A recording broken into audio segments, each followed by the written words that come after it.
Momento tradizionale, momento atteso, momento durante il quale si mettono a terra tutta una serie di programmi e buoni propositi. L'assessore regionale al turismo, Sergio Emidio Bini, è intervenuto all'apertura della nuova stagione estiva a Lignano.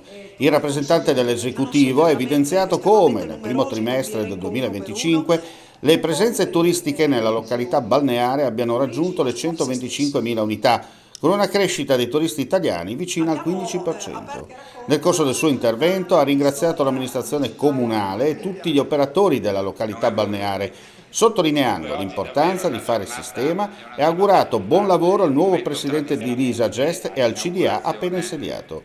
Guardando agli interventi in corso per la valorizzazione turistica di Lignano, l'assessore ha ricordato come la regione Friuli Venezia Giulia abbia messo a disposizione 14 milioni di euro per la ristrutturazione di terrazza a mare. Tante sono le iniziative che la Regione Friuli Venezia Giulia ha messo in campo, tante sono le risorse che la Regione Friuli Venezia Giulia ha messo in campo, ecco, solo per il turismo abbiamo messo in questi 24-25 50 milioni di euro, quindi risorse importanti. Ci auguriamo che anche il buon Dio ci assista, con il bel tempo abbiamo iniziato bene, i numeri di questi primi ponti sono assolutamente ottimi, quindi continuiamo così.